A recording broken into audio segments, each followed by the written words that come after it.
like we, with the Re-Recordings Project, are perhaps the luckiest fans on Earth, but everybody's too greedy to recognize it. Yeah, she really let that one die in the dirt. It's kind of depressing. Everybody's asking, when is debutation coming? Blah, blah, blah. You were healed.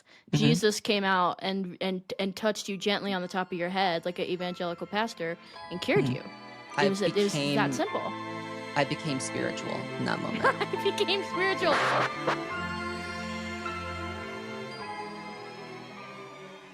Welcome back to Evolution of a Snake. I'm Zach. And I'm Madeline. And before I tell you what this episode is going to be about, I'm going to hold you hostage for a second and say evolutionofsnake.com tickets to come and see us live. You need to see us. We're coming to New York, we're coming to Boston, we're coming to DC, we're coming Give us all your money. Chicago, LA, Atlanta, San Francisco, Seattle, Madison, Wisconsin, and somewhere else. Nashville? Did I say that? There you go. Nashville. Come and see us. We want to see you. Tickets are running low in a few of those cities, and we are just dying to get on that stage and kiki with you. So come and see us. And you know what? Today we are going to be revisiting the Taylor's Version project. We're going to be going through each one that's been released. We're going to talk about the re-recordings. We're going to talk about the vault tracks because we are coming up on the 4-year anniversary of Fearless Taylor's Version with no debutation in sight. We're still technically in the re-recordings era. Although, can we call it the re-recordings era when there's no end in sight? When debutation is dead on arrival. Dead in the water. Now, here's our tea. Everybody's asking, when is debutation coming? Blah, blah, blah. So I'll just remind everyone, remember last year when I said there will be no explanation or reputation dropping this year or debut. You're not going to hear anything about it this year.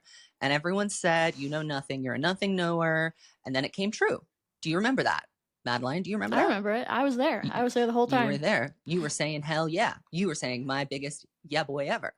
So then all of a sudden, we're telling you now, don't look for anything this year. So far, you like the people that are doing math saying it's coming tomorrow, saying it's coming in a month, saying it's coming in 6 months. Including Flavor Flav, which astounds me. Well, he needs to do something. Well, he's got to do something. He needs to get his check somehow. And that check won't be coming anytime soon because we're letting you know, debutation, not on the immediate horizon. Trust us. No, it's not happening. I had dreams. And also, as we get further and further away from all the memes and talking about it, debutation, I'm starting to think debutation was always just a pipe dream. I'm starting to think it was made along the way. Exactly. It was always going to be something else. It was never going to be debutation, but I believed. What was that mashup that she did? It was Should Have Said No, and I did something bad, right? And I was like, debutation! And you see how every time it flopped, Yep. You see that? You see that? And there So are now I give multiple up. reasons for this. I mean, number one would be our source, our confidential source that we have to keep to ourselves, much to the chagrin of everyone involved. But also, I mean, look at the material. It's a severe period of Tay negativity. And she is clearly deliberately keeping a low profile. When she doesn't want to be seen, she goes ghost. What is she doing right now? She's gone ghost. Well, she's, according to certain people, she's sending her body double out. But we don't have to get into that. I won't even get into it. If you don't know what I'm talking about, stay You're ignorant. lucky. You're Stay blessed. ignorant. You're blessed. She's on vacation. She's saying, I'm chilling. She's saying, I'm going to wait this period of Tay negativity out. And she's right. She's right. I'm this close to overexposure, as she once said. And it is true. The response to her at the Grammys definitely proved that to be the case. I'm encountering unbelievable levels of Tay negativity in my comments every single day. And you know what? Not today. Not today. I don't feel like doing that anymore. So you know what? I'm saying let's wait until people are ready to receive it. I would rather have debutation or whatever it is come out in a time of Tay positivity. I'll say it. I'm not scared to say it. I'll wait. I'll wait. Because I don't want think pieces I haven't even on our song TV. Poets. I don't know how you guys have processed it because I haven't. I'm still processing. It's still revealing itself. It's still only becoming clear now. So to want more, I mean, check yourself before you wreck yourself. Well, it's just greediness. And I have a comment to make. I feel like we, with the Re-Recordings Project, are perhaps the luckiest fans on Earth, but everybody's too greedy to recognize it. The amount of content that we have gotten in the past few years, and everybody's just with their grubby little paws saying more, more, more. I'm saying it's time to take a break, and we need to walk away from the buffet table and digest the food.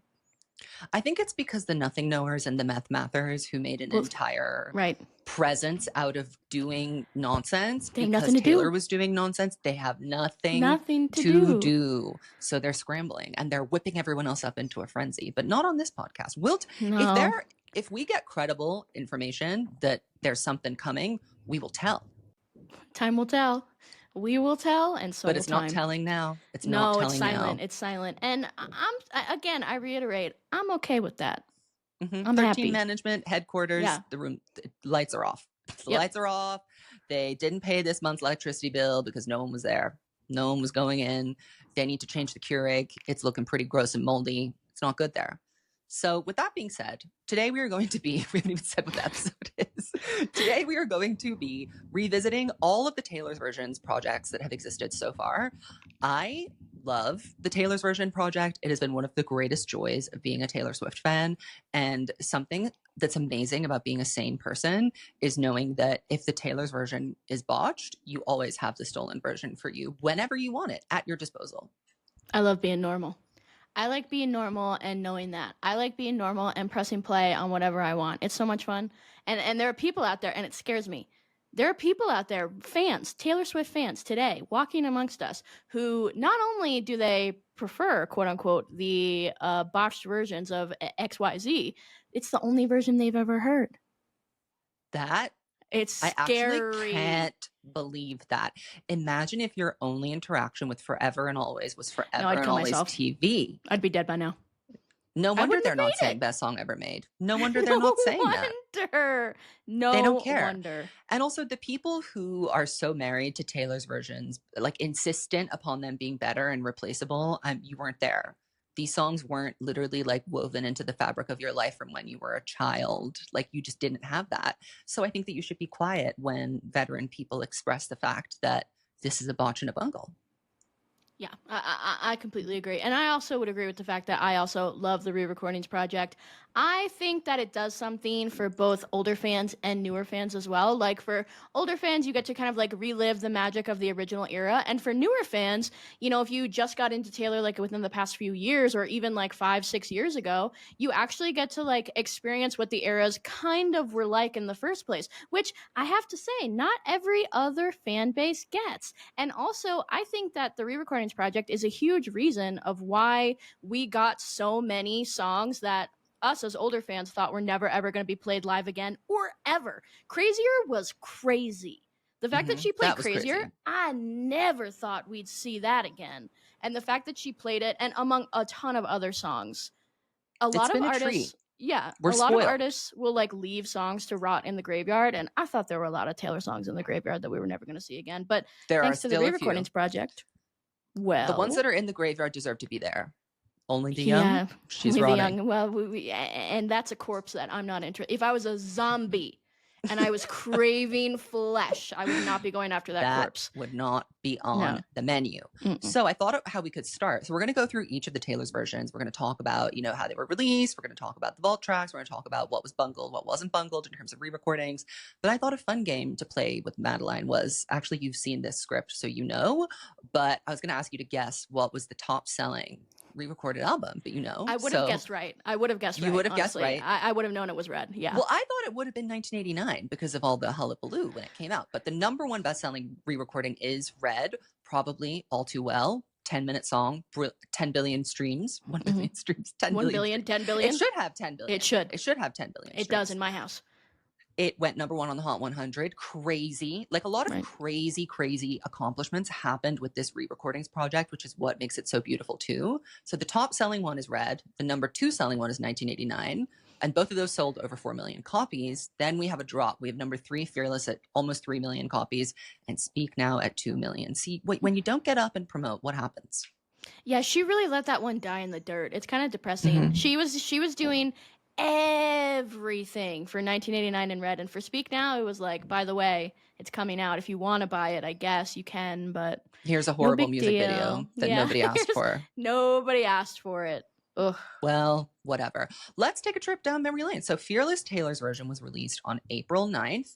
And you know what's so funny is that Fearless had a better rollout than the Torture Poets department. 3 pre-release singles from an album we've already heard. Hello. Unheard of. Unheard of. Unheard Unheard of. of. So she announces the re-recording of Fearless on February 11th on Good Morning America. She loves Good Morning America. Oh, They're she paying her her whole a career fat check. They have been for the running her a check. exclusivity. Yeah, and you There's know some what? sort of lizard people contract there. And I'm happy. And I'm happy. Mama likes Good Morning America. You see, because it's actually like not that early for me over in La La Land, so that kind of makes me happy. I wake up like, and the news is Good in my morning, face. Yeah, at a reasonable leisurely hour. yeah, America. and that makes me smile. We love that. Good Morning America. We love that. So, I mean, then she also tells us, and this is crucial and the smartest branding thing of the entire thing. She says that she will be calling this project the Taylor's Version. World I kind of swap. thought I'm gonna tell the truth. I remember it's kind of like how album titles sound weird when you first hear them. I thought the Taylor's Version thing sounded goofy when I first heard it. I remember Yeah, because it thinking that, I doesn't was really like, roll off the tongue. It's not no. like super pithy, super catchy. But I think the thing about that is like it's the parasocialism excellence. It's Exactly. it's like saying, "Hi, my name is Taylor" to a crowd of 80,000 people. It's delusional and it works. There's something Makes about you the feel- first name. I'm on a first name basis with Taylor. No, you're not. But yes, we are. Mhm. Taylor's Yeah, Version. but we are. She's my Everybody knows bestie. who Taylor is. It's Taylor. And when you think about it, she was facing like such a steep creative challenge with re-releasing these albums because so many artists have re-recorded albums and put them out. And how do you get people to care about the exact same songs they've already heard? Taylor found the most genius way to do that by calling it Taylor's Version and making it like a moral project. You're not just getting to hear these songs again, you're also supporting me in my fight to own my own work. And we learn of the vault tracks. That changed everything. Oh, that changed everything. I still remember when that little video came out with all the scrambled words coming out of the vault. Oh, I was going crazy like a wild animal. I was like, tell me now. Those tell are the Easter eggs that we like to have. We like that. So, I mean, I remember being gagged. And then Love Story Taylor's Version came out shortly after. And I knew we were so back. This is one of the best re-recordings, I think, because it is different subtly, but it is also extremely true to the original recording. I also think I have like a really, certain kind of special connection to it because it was the very first one that we heard. And before the re-recordings project started, I was really not sure what it was even gonna look like or how it was gonna feel to hear these new songs like re-recorded in her voice. So I remember the first time that I heard Love Story TV, I was like, this is way crazier than I ever could have imagined it being. Just hearing that song that I've been listening to since I was like 14 years old, sung in her like grown-up like 30-year-old woman voice, I was like, this is crazy. Because throughout the years we always had a fascination with hearing her sing the older songs in her current voice, whether it was on the Red tour and we were begging her to play Tied Together with a Smile, whatever it was. Like there was always that fandom yearning to have Taylor reunite with her past self, and to do it like this was so cool. And Love Story is the best song to introduce the project on because I think everyone in the world, in every country, every gender, every creed can understand that Love Story is the diva. She is the Taylor Swift song. It is, like if I really had to choose one song that is the Taylor Swift song, I'm choosing Love Story. Oh, that's interesting. Okay. It's gotta be to me. It's gotta be. I would have said Enchanted. Interesting. I mean, I'm not disagreeing with you. Well, I'm not disagreeing. I'm saying Love Story because it's a hit, because everyone knows it too. Like everybody in the world knows this song. Like I think if you got all the people in the world together and said, name a Taylor Swift song, this is the one that would come up. Okay. Yeah, I could see that. Romeo, Take Me. And also there are just like subtle, like little differences in it, in her vocal production that I think are so nice. And yeah, I think coming back with Fearless as the first record was a really good idea because it is one of the most nostalgic and sentimental records. And also, I think at that point, she had really gotten very far away from her older selves because this is pre-Midnights, this is pre-Eras tour. Like the versions of these albums were not, automatically gold, and there wasn't all this lore to mine. So Fearless was a smart way to re-enter back into, hey, my catalog is actually really good. By the way, just so you know, the old stuff is good too, especially because folklore and everything kind of like, to me, I think of it always as like a reset of how the public perceived Taylor Swift. So it's like, I mean, you can re-perceive her all you want, but you can't take the fake country accent out of the Mm-mm. girl. You can't. You Over have her to dead look at body. the full entire catalog. And I think with a lot of artists, Beyonce is a name that's coming to me right now. I think a lot of people think of the Beyonce catalog like starting with self-titled. Oh no, no, no, no, no, no, no. What No, baby, about no. B-Day? What about Four? Dangerously in Love. Dangerously in Love. Like I don't see those albums talked about the same way that people talk about Taylor's older albums, and I think it's primarily today because of the re-recordings project, girls. She got people invested. Yep. And you know what? These new Swifties, they're pretending to stream Love Story and You Belong With Me. Let me tell you, they're not streaming Hey Steven. They're not. They should be. They should if they be. knew it was good for them. But they're not. There a lot of fakery emerged in the wake of the Taylor's versions. But let's call it what it is. To the OGs, I mean, this was everything to us. So she follows that up. We get to hear the first vault track, and imagine our surprise when we learned that it was one of the flop songs that we had collected on Tumblr 10 years ago. We were expecting this gorgeous, beautiful vault full of Forever and Always, full of Tell Me Why. And what did we get? We got You All Over Me. And it gagged us because of all the songs in that catalog from this specific period of time that You All Over Me was written in, of all the songs to start with, this was a very interesting choice. Well, when we heard it, I remember this. You were like, "I remember this song," and you pulled it up and you sent it to me, the original, the freaking demo. You sent it to me. I was so quiet. I didn't even remember it from back in the day because it's frankly, it's not even like it's so. It's not like it's so it wasn't horrible. What anybody cared about. It's forgettable. REVENGE. That's what we cared about. We didn't care about this. Let's open that case up.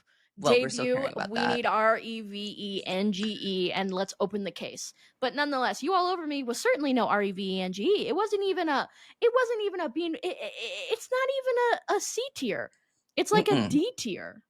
It shocked me. Also, not a fearless song, which that gave me. That's what pissed me off more than anything else. Was I was like, you cannot rewrite history, and she does. She does this all the time with this project. She loves to rewrite history, but. And you know what? This is the truth. There are no fearless vault songs on Fearless Taylor's version other than Mr. Perfectly Fine. All of those other songs are songs that we had when Fearless was coming out, or when even some of them even before Fearless came out. Like, these demos have been in existence for some of them are from her Sony days. Like, they are long held demos. These aren't from the Fearless writing sessions. So I think that was actually kind of a disappointment for those of us that are like really tuned in to the lore. Like, the average person, I think, is just going to hear that and be like, oh, wow, nice. But the rest of us were like, not only is this a song we've heard before, it's not right. You're lying. Yeah, if you listen to the original version of it, you can clearly hear that is the voice of Debut Taylor. There was a really big vocal jump between Debut and Fearless. They don't talk about that enough. They don't talk about that enough. And if you listen to You All Over Me, the original, you'll hear that little 15-year-old girl. You'll hear her.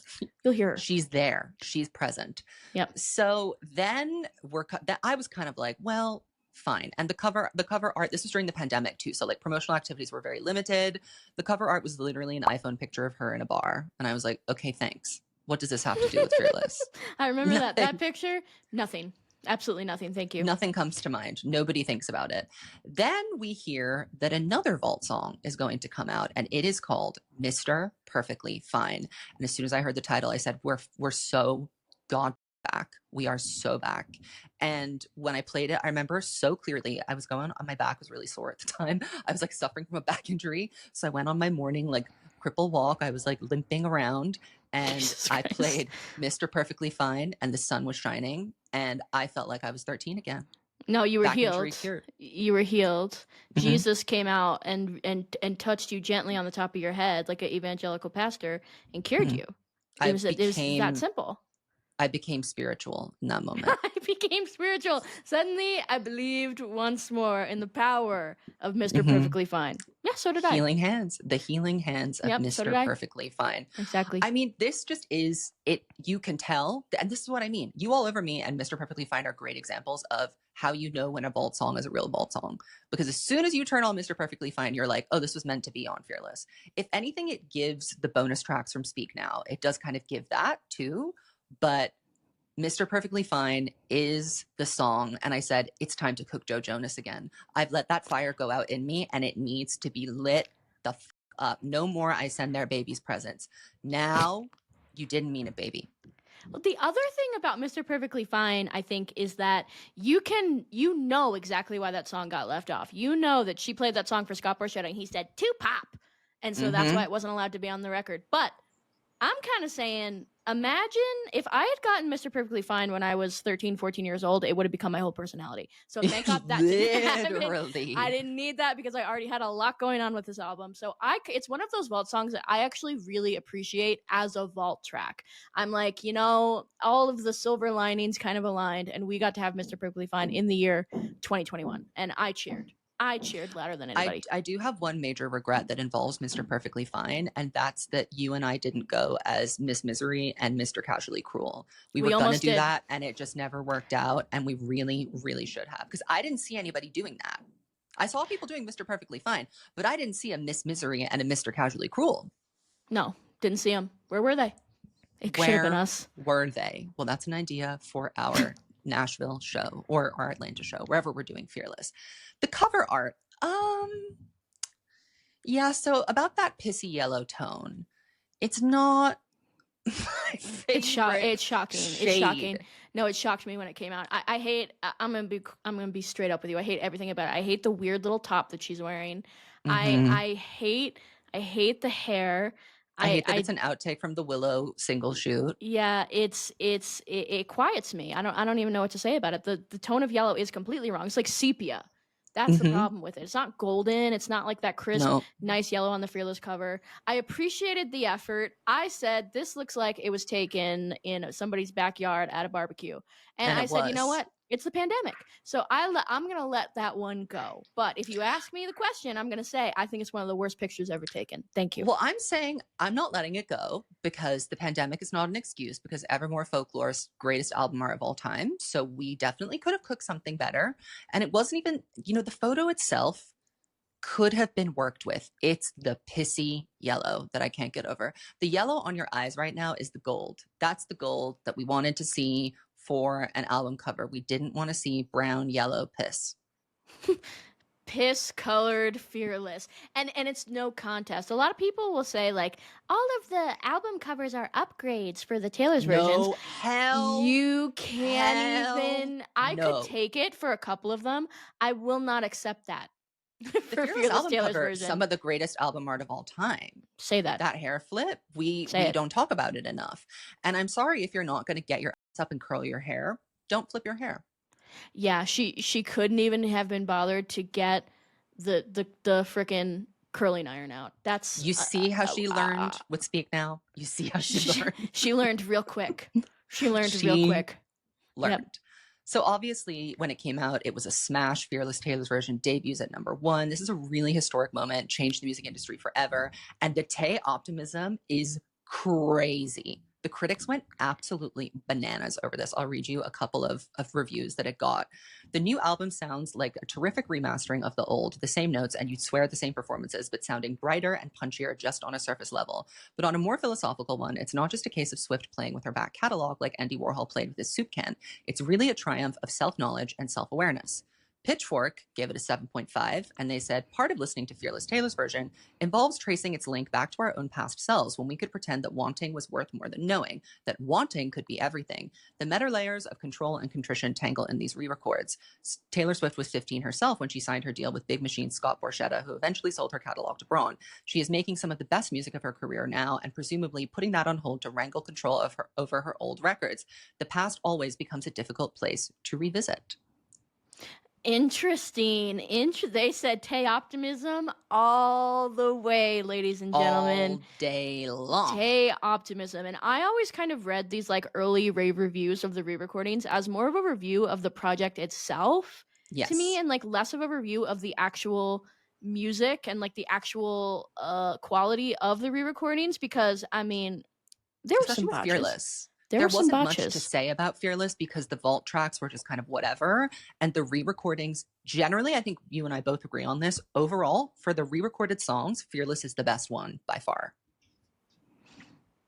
I think I would agree with that. For the only ones that I have is like really, really botched, unforgivably botched is You Belong With Me. Yeah. It, I mean, and that it's it baffling. baffles the It mind. baffles the mind because then she's cooking like she's on Kitchen Nightmares or something like that when she's cooking in the kitchen for Tell Me Why. She's got Gordon Ramsay screaming in her ear, "You only have 10 minutes to make my steak," and she cooked it. And then you She's got the other flambéing. side of the door, the other side of the diva. For Mm-hmm. what? But The other side of the you diva. couldn't get your act together for You Belong With Me, which is, I mean, arguably one of the biggest songs from the catalog, not just the era, the catalog. She botched it. It always shocks me what she chooses to bungle. And one really has to think, like, just what was her mood in the studio that day? I know the day that she went in to record Hey Steven, Fearless, and what's another good one that's really happy? Those two. She goes in to record those two, and she's having the time of her life. And you can hear the smile radiating through the track. I love the re-recording of Fearless. I think it's so fun. I think the production specifically sounds better. The vocal take, I mean, I can give or take, but Hey Steven, this gave me a whole new appreciation for Hey Steven because I loved it so much when I was like 12 and then I forgot about it forever and then it re-entered my life at this time, and hearing Taylor just have so much fun with it, interact with it in a way where you could tell she was really enjoying revisiting her little psycho 19-year-old self. I loved it. Yeah, Tell Me Why is another. Tell Me Why is one of those songs that's like it was one of the ones where it's like it could have really used a little tap on the shoulder from some more mature vocals, because I think the original Tell Me Why, if there was anything I could critique about it, I wouldn't critique it at all. But if you made me, I would say I think we could have fixed up the vocals a little bit. And Taylor said, "I will." And we only know that because we have the superior version, which is Tell Me Why. There are very few Taylor's versions that I would say replace the originals. Tell Me Why is so good to me that I will electively choose to listen to it over the normal version. Oh yeah, I love it. Absolutely love it. One of my faves. It's iconic. A lot of them are just like, the category I'm most okay with is songs that are just fine. They're not botches, they're just fine. So like White Horse, 15, I'm like, whatever with those, that's fine. The Way I Loved You, it's all right. It's like verging on not being great, but it's not terrible. The Other Side of the Door was almost good. It really was almost good. And then, girl, take a breath. Just take a huge, big, deep breath. You did it once. Do it again. Spit. Be Nicki Minaj. She couldn't do it. She couldn't do it. She said, couldn't summon the monster. I'm not putting myself through that today. That's what she said. Okay. All right. I've had enough of you beast. I bet you tried it like 3 times and was like, comp these takes. I'm over this. Comp them. And you can hear the exact moment when she says it. It's the faded picture of a beautiful night. That is where you hear the vocal take. Yeah. Otherwise, the production on this record, very faithful to the original. If anything, it just sounds brighter and clearer. And Christopher Rowe, you do such a good job when you're not making pop music. Oh, we love it. Yeah, that's what he's there for. I don't know what he's doing on the other ones, but that's none of my business. Well, he did do You Belong With Me, and You Belong With Me is a shocking bungle. Shocking. I can't even get into it. Everything is wrong with You Belong With Me. That's the thing. It's like, what's wrong with it? How much time do you have? Top to bottom. It's everything. Watch my Fearless TV reaction video. From the first 2 seconds, I paused and I said, it's wrong. She's fucked it up. It's wrong. She's completely screwed it up. It's that intro. It really is that intro. The guitar or the banjo or whatever it is. Something is wrong. Something's wrong. It's completely wrong. Yeah. And that goes all the way through the song. All the way through the song. So she's dead. We're not listening to her. All right, the vault tracks. I mean, Mr. Perfectly Fine is a diva, and everything else we've heard before and had our moments obsessing over when we were 13 years old. Yeah, I really liked We Were Happy, the unreleased song back when I was a child. And the vocals on the unreleased version are really, really interesting.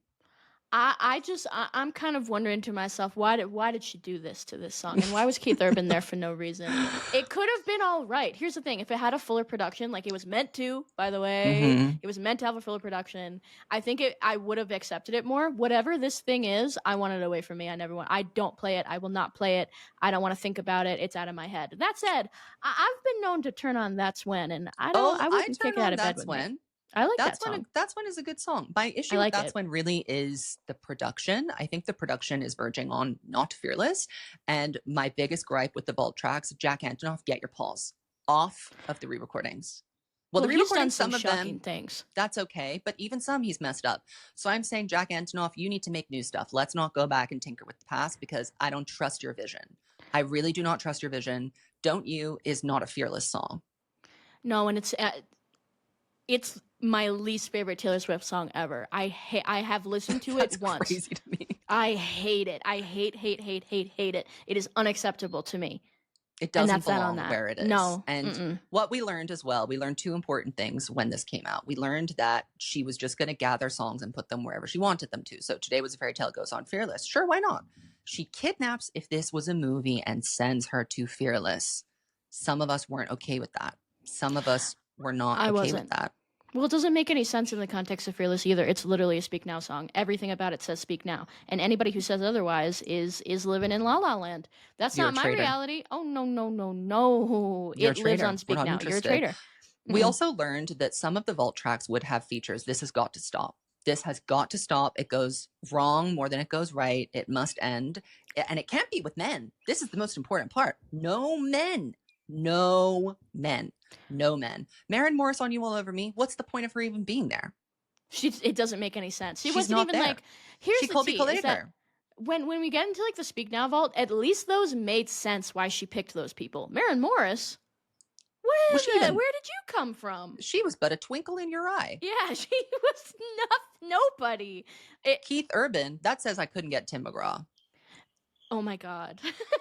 I had to take budget Australian Tim McGraw instead of the real Tim McGraw.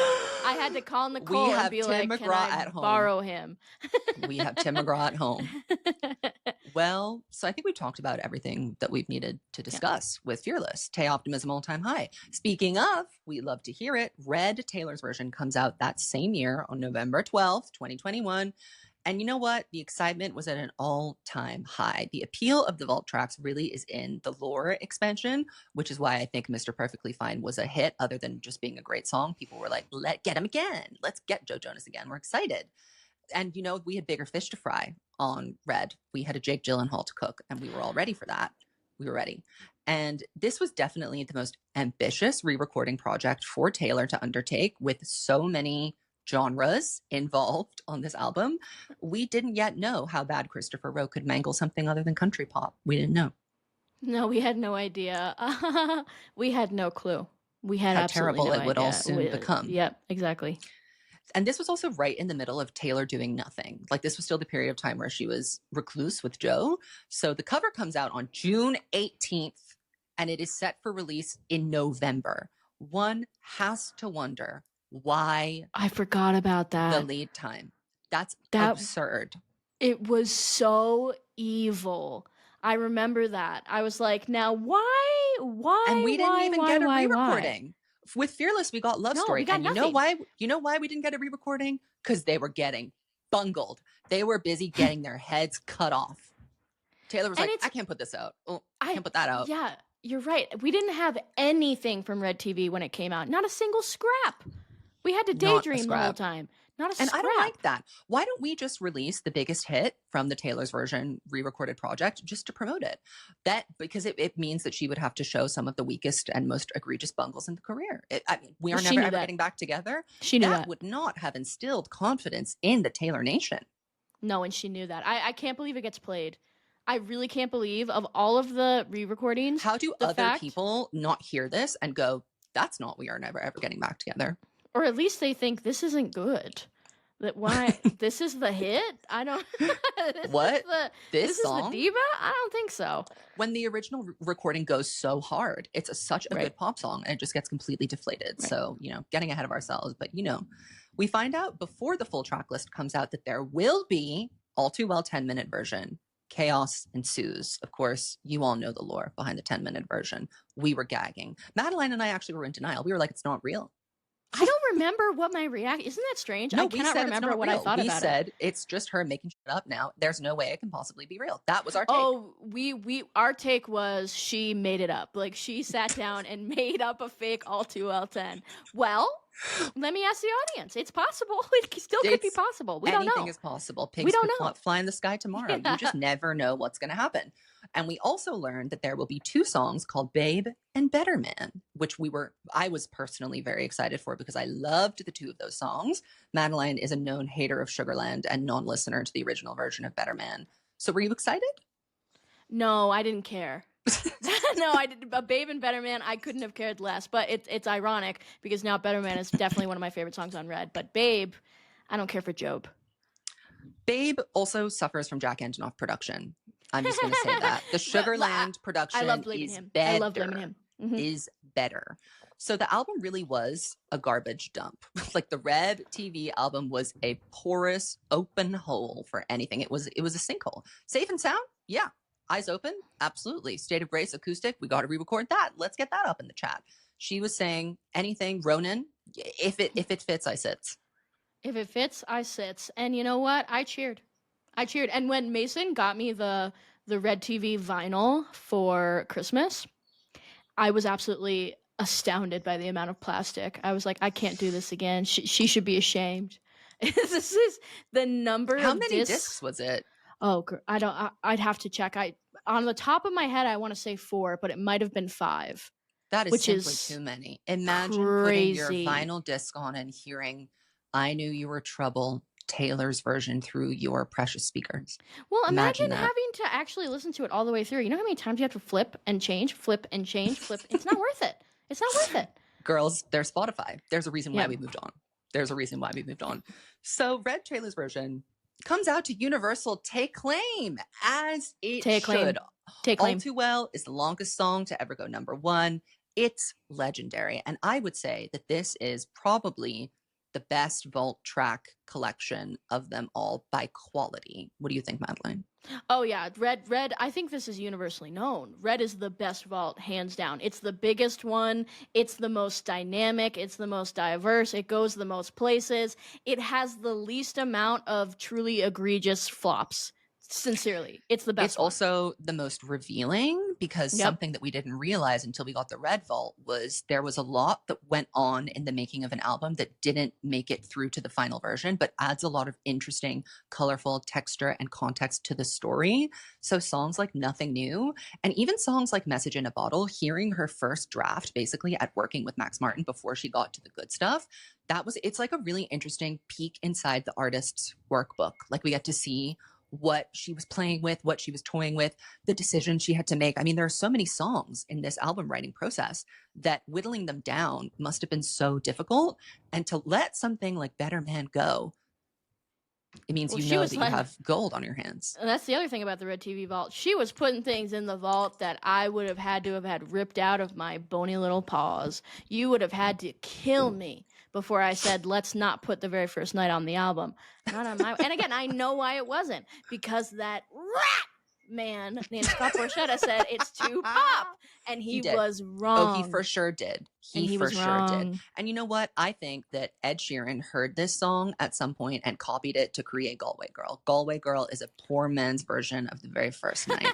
That's hilarious. It does have that guitar. I love the guitar. It's Irish. There's a jig. Let's go to Galway. There's a jig involved. And I jig to it every single time. We have been jigging. My totally random tea, if I had to pick my favorite Taylor's version, it would easily be Red. I love Red TV. It's the most special one. I am absolutely. Well, in terms of the vault tracks, yes. But if I'm talking overall project.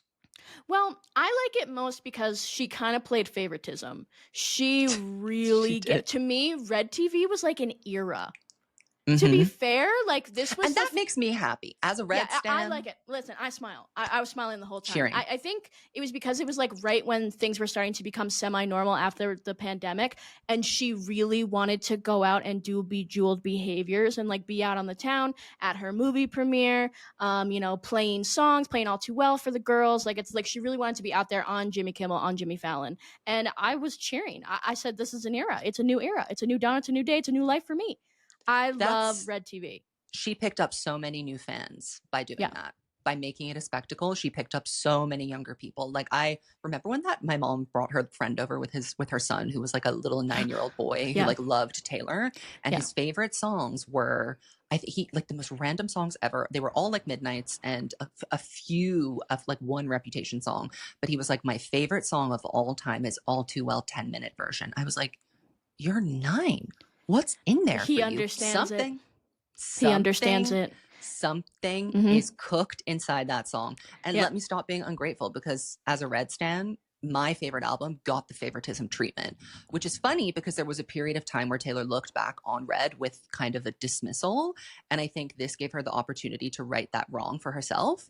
And I think she also wanted to come out and be like, listen, I was so miserable when this record came out. Did you guys know that I was like actually dying inside? Were you aware that that was going on for me? I feel like it was cathartic for her to come out and say like, oh, the last time I was doing this press tour, I was really depressed. I was crying in the bathroom, but now it's so special to me because I'm just excited. Yeah. This is the manuscript. The manuscript This is the manuscript. springs from Red TV. I'm very certain of that. Mine anymore. SNL performance. Hello, everybody. We screamed. We didn't clap and cheer. We screamed. No, we screamed. We I forgot our about teeth that. and No, stomped era. our feet. Red TV is an era. I'm saying it, and they'll try to take it away from me, but I'm keeping it 100%. No other Taylor's version has an era. Not even 1989. Oh, Only especially Red not TV. 1989. Yeah. 1989 did not have an era. So Red TV, you are everything to us. Let's talk about these vault tracks. Better Man, greatest song ever made. Any questions? I just don't think other people should be singing Taylor Swift songs. That's my tea, because this I agree with became, you. again, I reiterate, this became one of my favorite songs off of Red when I heard the Taylor's version. So I remember her singing it at the Bluebird, and that was a real moment. And it had that man doing commentary and interviews with Scott Borchetta in the middle of it, interrupting the song. You see how Scott Borchetta ruins everything? No, he ruined everything. That? He put his paws on everything he could possibly touch, and that's why he's not allowed to come around anymore. Get away from me, ramen noodle Put head. his paws on my the very first night. That's what he did. Get your filthy paws off of it. I mean, I think it's just fine to blame him for everything that ever went wrong. I love in the first 6 I love albums. It's his fault. He sucks. Yep. He blocked us on Instagram. You'll know. First night in Nashville and your last, as we know. So Better Man, best song ever made. I do have to say, I have a little gripe with the production. I think the production could have been more rich and it could have been more impactful, but whatever. I also love the demo version of this song that's just young Taylor voice and the guitar. That is everything to me. I flick that up every now and again. Nothing new. This is the best example of a feature on a vault track. Jesus was seen. Jesus was seen. Send it to me, Rachel. Send it to me. Send it to me, Rachel. This is, in my opinion, an incredible song to receive in 2023. If this came out in 2012, I would have turned into the Joker. You mean 2021? 2021. The greatest song to come out in 2021. If it had come out in 2012, I would have been the Joker. Sincerely, this would have really broken me. Again, we would have done our usual. Ones. I'm worried for Taylor T. Remember when we used to do that on Tumblr? We'd be like, I'm really worried for Taylor. When we heard like All Too Well, we would have been like mental hospital for Taylor. We needed a serious spot A. It's not even funny. Like we were demented, and there's demented people doing it right now. And the thing is, nobody could see us on Tumblr. We were in our private space. No one saw that. It wasn't for the public, but. They're saying 5150 for your boyfriend now on Twitter. That's a whole kit and caboodle. But I prefer Nothing New as a vault track. It's just like Mr. Perfectly Fine. It feels like oddly serendipitous that it came out in 2021 when we could have somebody like Phoebe Bridgers, who was very inspired by Taylor as she was, becoming a songwriter and like making her own way in music. And also very serendipitous that at the time Olivia Rodrigo was walking around on the street. So I mean, and Taylor sent her a handwritten letter when this album came out, and the ring that she wrote wore while she wrote this album. So clearly Olivia was on the brain. She was on the brain, and Nothing New, I think, is one of her most vulnerable songs ever, and could only ever have been released in hindsight because I don't think she was ready to like break the fourth wall in that way when it came out. We've talked about this so many times. I think my controversial take is that I would still prefer just Taylor on it because to me, it's so her story. And if I was going to have a feature on it, I would want Olivia Rodrigo. I'll say that. Disagree. Wrong. I really like Phoebe on it, and I think it makes perfect sense. Well, sure. Why not? Why not? It's a fever dream. To me. Babe, I was disappointed because I like that song and the production sucks. I don't care for Job. That's all there is to it. Message in a Bottle is one of the funniest songs ever created in the history of the world. It's Grocery stores were never the same. When Message in a Bottle came out, that is the exclusive time I hear Message in a Bottle. Said, Message in a Bottle is all I can do. And I'll be honest, when it comes on around the world, and I'm picking out my peppers and I'm getting my lettuce, I enjoy it.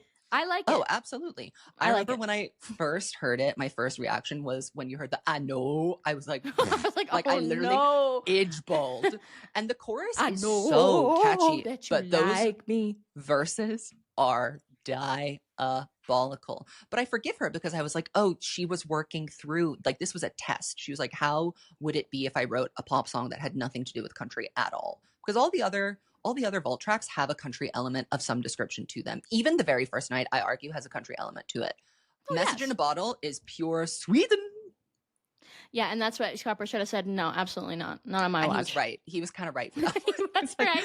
So this one, we got to keep that one beside. Yeah. And they said, we're not even going to give it to anyone else. We're just be quiet about that. But the chorus gags, and I like the image that it is. Message in a Bottle is a cute thing. She could have done more with that concept, I think. Yeah, it was cute. It was very cute. I didn't like it at first, but again, you hear it enough times when you're picking out your peppers, you say, you know what, I'm gonna let you cook. We were also set up for disaster because we found out that it was a Max Martin song and went crazy, and we're like, oh my god, we're gonna have another We Are Never, we're gonna have another 22, we're gonna have another. That's not what we got. Did we say girls? Well, I thought that was gonna be the case, and it wasn't. I bet you think about me. An evisceration. Haters will say it's fake. Haters will say it's fake. Haters will say it's fake. Haters featuring Chris Stapleton. It's fake. We didn't want that. And it basically may as well not, because he literally just does backup. Finally, somebody else gets the Lana Del Rey treatment. Finally. So, I would prefer Paul Sidoti. Give me Paul Sidoti's vocals. I love I Bet You Think About Me. It's one of my favorites. It gives me really petty, original petty Taylor in the best way. And I love when she breaks the fourth wall about songwriting. When I heard on that first night, oh my God, she's insane, she wrote a song about me, I said, that's her. That's my girl. That's the girl I've been missing all these years. That's her. I love it. I don't know why I had such a visceral reaction to Remember, I used to really hate this song. I really hated it when I first heard it. And I think I hated it because she had to LARP the country accent in such a way to do this song again, that when I first heard it, after hearing Message in a Bottle, I was like, what the hell? Beverly Hills. Yeah, I was laughing. I was like, this is silly. And she also is very much in this song. She's not being 100% honest, which she doesn't need to be, but she's like portraying herself as this little teeny tiny country girl from a farm that milked the cows every day, and this superstar that, you know, come on. Come on, Miss Merrill Lynch stockbroker. Just living room, dancing. Multi-million-dollar house in Hendersonville. Come on. I know what this is about. So I think that put me off at first, but I think it's some excellent petty Taylor writing. And to me, this is really a sister song with Picture to Burn. Oh, yes, 100%. And they said that's it's an too idea mean. For us. They said you can't put it out there. It's too nasty. It's too petty. Everybody's going to say you're whining again. And I think we should have let her. They said you got him too many times already. Yeah. Let him breathe. Let him We breathe. need another shot. He needs another stab. Forever Winter. I appreciate that there is some like sad lore behind this song, but I understand why it was left off the record. Like it's not that good of a song. It also doesn't really give me Red in a very specific way. It's very like off the beaten path of Red specifically. It's not one of my favorites. I see the merits in it. Sometimes I let it play, but I say talk your but the is not necessarily for me. I like the pre-chorus. I do. Just vacant. That part is cute. Oh, that's so good. Yeah. It's pretty. It sounds very pretty. Run. Well, I would have chosen Everything Has Changed over this too. I would have chosen no Everything doubt. Has Changed. Yeah. It's no a cute doubt. moment. She's a cute girl, you know, cute I'm next glad to I have gorgeous, her. but yeah, she's cute. Not I like complaining. her. She's fine. The more, the merrier. No, the more the and better. And then we have the diva. I wish I could fly. I wish I could fly. She knew that we weren't ready. She knew we weren't ready. She said, Harry Styles, I love you. I still love you. I love everything about this song. I absolutely love that pre-chorus. I think it's one of the best pre-choruses of all Taylor Swift time. Delectable. Yum, yum, yum, yum, yum, yum. It's so much fun. It just puts you, it like puts a smile on your face when you hear it. And that's a quality that not many songs on Red have. No, and you know, there is a case to be made. Does it fit on Red? Does it not fit on Red? It kind of gives like the perfect bridge between Red and 1989. I hear that. I take the note. I don't care. I'm saying this went #1 in my house and it stayed #1 for a long time. And it did. And there's nothing and it to be has. argued with about that. Yeah. Now, since we've been doing some Tay positivity, let's do some Tay negativity. All right. Why don't we go through the botches? And this, to me, this is the most egregious re-recording, because I'm like, you put all of your effort. This is what I suspect. She put all of her effort into All Too Well 10 and the vault tracks. And because there were so many songs to record, she just kind of gave up. And you can hear very clearly what songs she gave up on. I'll start with the good. Red Taylor's version. Oh my God. One. Yep. That goes harder than the original did. Yeah, I like Red Taylor's version. My personal favorite is Sad, Beautiful, Tragic. Sad, Beautiful, Tragic is my favorite Taylor's version ever. Really? It's one that, yeah, love it, love it, love it. It's one that I consider to be, I still really like the original, but there's something so rich and delicious about the Taylor's version. You can really tell that that was one of her favorites from the album, from her whole catalog, perhaps. I mean, let's call it why spade wouldn't a spade. it be? Why Gorgeous wouldn't it be girl. one of the greatest songs ever made? So I absolutely love Sad, Beautiful, Tragic. I Almost Do is pretty good too. Yes, I Almost Do is really good, thank God. And it's interesting which random ones she decides to slay. Yeah. And then the Bungles. I Knew You Were Trouble, Taylor's version is a different song. It is a different song. And when it comes on, I have visibly seen people go like this. Huh. What? It ain't right. It's like, again, Beep, you described, beep, you beep, nailed beep, it when you beep, said Wildest beep, Dreams. beep, Your beep. very first description of hearing it through a wormhole or through a tin can is exactly what a bad Taylor's version sounds like. Oh, it's like the Twilight Zone version, or it's like, you know, in Stranger Things when they go flip over, it's like the upside down version of I Knew You Were Everything Trouble. is It's the evil. same, but it's horrible. Yep. Hated that so much. 22 it's fun, but it's not the same, but it's not a bungle. So I kind of let her rock. We Are Never Ever. I don't know It's how not. she managed to mess that up. It's the processing of the vocals on the chorus, the we. Anytime she needs to do something that's like a vocal tick or like an inflection, she fails. It's like you can only have it happen once, and it happened once in 2012, and it can never happen again. It's like the It's only so way I strange. can describe it is the original version of this song is punchy. That's how it sounds to me. It's like it's punchy, it's kind of aggressive, and the Yeah. re-recorded version is just meek. Meek, I love that. And no, she that's sounds exactly bored. what it is. She sounds bored too. She's not why giving. wouldn't she be? It was my bathroom break in London. I'll tell you what. I've seen it. I Wrong. think You're I've wrong. heard, But if it's one I of your think biggest I've hits. heard, You we are can't never do ever that getting back to the together. supermodel. If I was Taylor, I have to admit, I won't abide re-recording by We Are this. Never Ever No. would not be one of my favorite things to do. And It's fun. What's not fun about like ever? You're telling me that's not fun? You're telling me Maybe she's she's thinking like, to I herself, still love you. I don't know. All I'm saying is it Well, happened. thank God you weren't in the booth either. Thank God the have two of to you live were with out. We do have to live with it, unfortunately, for me. Wait a second. Wait. Who are the two people who are out of the booth? Me and you? Me? No, I actually meant to say you and Taylor, and then I sadly Oh, remembered Taylor was very much in the booth. Taylor much was to my very regret. much She was in very the much booth. in the She's booth. the reason. She's the reason. I mean, unless it's AI, people keep accusing her of AI, but I know it's not, because even AI wouldn't second. bungle it that bad. No, I think actually there's so much recorded Taylor, you can make an AI Taylor Swift song that sounded better than this. I really believe that. I'm sorry, I do. If it was AI, it would sound good. Yeah, We Are Never Ever is really That bungled. And is the I truth really and the tea of think that. you can't argue it. Like, it's bad. It's bad. It's really bad. Okay, speaking of bad, holy ground. Why the hell did you have to go and do My Good Sis like that? And this isn't just some random album track. This is a beloved non-single that she has performed with full production outside of tour. She has done it on the Radio 1 Live Lounge years later. She is always doing this as a surprise song. It makes no sense that she would allow this one to get bungled the way it was. I was so incensed by this that I called up my producer friend and forced him to listen to the two songs side by side. And I said, what's different? I was like, I can't tell what it is, but what's wrong? It's something about the time signature of the guitar. It's like a beat behind or a beat in front. It's something like that. And it throws the whole song off balance. And again, I played it, that little guitar lick at the beginning. No. The second I heard it, I was like, it's wrong. It was like, you belong with me. It's wrong. Yeah, there's something just fundamentally wrong with it. It's in the sauce, and it's like a spice that's been put in the sauce. Once the spice is in the sauce, it can't be removed. It can't be fixed. It can't There be was fixed. just no way she was going to do this. Yeah. Everything Yeah. has changed. Taylor's version I actually like. Oh, really? Oh, Hmm.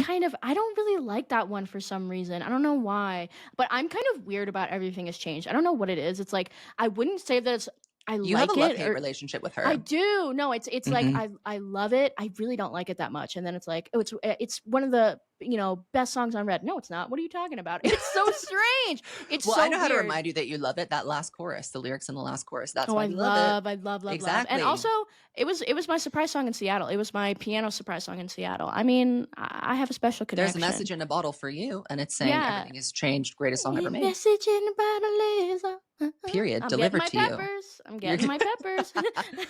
Starlight Taylor's version. It exists. It's there. none of my business. It's honestly none of my business. It has nothing to do with me. I don't know. Begin I don't know what that is. Again, disappointing. Begin Again is disappointing. Yeah, She well, sounds like she doesn't care. and she doesn't, because it didn't begin again. It ended. She knows that. You see? That's the thing about these re-recordings. It's That's like true. there's something to be said about how there was an emotion in the original that she can't fake Mhm. in the year of our Lord 2021. She Mhm. couldn't fake it, and that's The moment okay. I knew is really bad too. That chorus Well, sounds like yeah. it's far away. Again, I don't know what the hell happened with the vocal production on that, but like the moment I knew, the best part about it was the chorus, because the verses are kind of like slow and mopey, and she somehow makes it sound like there's like 5 Taylors singing on top of each other in another room. Yeah, it's not the best. Again, what's going on behind the boards? Is good. That one's all right. That one's all right. Weirdly good. Ronan, I can't. I've never listened to the Taylor's version of it. I've never I listened to it once, it. and that's all. Girl at Home is a botch. We've been new.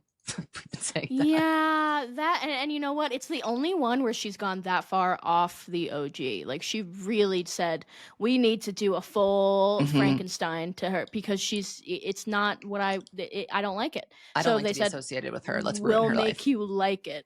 And I guess she likes it. I don't know. It's none of my business. I wouldn't play it. I'm not playing it. And this was also when we learned that she could just do anything. Yeah. And Girl at Home was like the last song on the thing. So when I got to it, I was already tired. And of all the people in the world, one of my most unlikable qualities is that I really love Girl at Home. I have always really liked it against all odds. So it really did feel like a personal attack against the one Girl at Home Nation truther. Like I was like, how dare she said, you no, do this let me to kick me? him while he's down. Let me kick him while he's down. Let me just ruin this. And Yeah. that should have been a simple one. That's not a hard song to do. Don't look at me with a guitar. That's all. We didn't need Elvira doing her dancing witch on this. And she was like, let's make it completely unrecognizable from the original, so nobody can get me. Nobody can get me. On my project, where the purpose is to directly replace the exact recorded version, let me just do something. Let's do a remix. It's a remix. It's not Taylor's version. I have no opinion on it, because I never liked the original. It was nothing to me. I said, okay. Oh, you know what? Actually, I think we should do. Why don't you pick your favorite re-recording and your flop re-recording from Fearless, and also Red TV? I forgot to do it for Fearless, so let's get my that in there. My favorite Fearless one. What do I have? Hold on, let me look at my notes really quick. Or you can do Red if it's more pertinent Red, to you. You already know it's sad, beautiful, tragic for Red. And my least and your number favorite, one flop. It has to be We're Never Ever Getting Back Together. For Fearless, my least favorite is You Belong With Me. My favorite is Tell Me Why. Fearless, you got a lot of choices for favorites. Yeah. I think for Fearless, my favorite, this is so hard, because I love Today Was a Fairy Tale, Taylor's version. I don't know why. I'm obsessed with it. I love it. It does everything to me. So I'm going to actually, do I pick that over Tell Me Why? Or Hey Stephen? I don't think I can. I think I'm gonna have to pick Tell Me Why too, because it just is so good. Never mind. I'm picking Fearless. When you do Divery, this is what happens. I'm picking Fearless, the song, and my bungle is also You Belong With Me, because what the hell? Because that what the hell was that? It's unacceptable. For Red, my bungle is Holy Ground, because it was a slight against me. And my favorite one is Red, the song. Period. No, I support it 100%. The song. So Pitchfork gave this an 8.5 and Best New Music. I think this might have been the only time they've ever given her Best New Music, because I don't think Folklore or Evermore got it, because they're tasteless. And the quote Tayoptimism. was, if you haven't listened to Red recently or ever, it's well worth your time. In its ecstatic, expressive vocals, tart humor, vivid imagery, and tender attention to the nuances of love and loss, you'll find everything that makes Taylor Swift great. And I think that's such a good encapsulation of the album. Everything that's good about Taylor, you can find on Red. Can you say that about Lover? Now what? You see how I get in it? Now, why am I in it? Can Midnight say the Yeah. same? Can you Midnight find say the same? everything great? Wow. Well, then we have a bit of a Wow. break. We have a break. We have like a 1.5 year break. So again, I'm like, you greedy MFers. It has barely been a 1.5 years since 1989 came out. Like, preach. relax. Okay. Yeah, relax. Get 'em. So Speak Now, Taylor's version comes out on July 7th, 2023. I think she should have just done July 9th, even if it wasn't a Friday, but you know, tracking I queen, agree. stream me, stream, Yeah. stream queen. So she announces this at a world stop moment on the Eras tour in Nashville. She has the cover art big on the stage. This cover art is my personal favorite. Oh, we didn't talk about red. Red cover art is there. I don't consider the red cover art. Some people think it's like it's better than the original. Not so. Certainly not. Really like the cover art. When I'm listening to The Vault, I love to look at that cover art. I absolutely love that cover art. This is what I'm talking about. I love Red TV. She I don't put know what effort it is. into it. She put I just effort really into like it. It Yeah, it's wasn't gorgeous. put the pissy filter on me and I'll flick my hair. And I feel like that one is, aside from Speak Now, to be fair, I feel like that one is the closest to like actually not just trying to remake the original cover, but like paying homage in kind of a new way, though. Because it's not kind of exactly Evermore the same. coded too. Yes, yeah. It's right where you I left me think, coded. yeah, exactly. And I like Red and Evermore. They're kind of linked as being like the two sort of like fall season Taylor records. Say it. I cheer. I love the Red We're TV cheering. cover. The Speak Now cover I loved because finally she decided I'm going to do something with my hair, because we only have so many chances left to get the bouffant curls. We didn't get it with Fearless. She didn't do it exactly the same, but I thought that Speak Now was a really faithful homage. Like, it was very clearly, again, not supposed to be a direct recreation, but it was supposed to be a really like touching and high production value. There was a shoot. There was a studio. It wasn't get the film camera and let's go into the backyard. It was let's make this a moment. And I thought it did a really good job of that.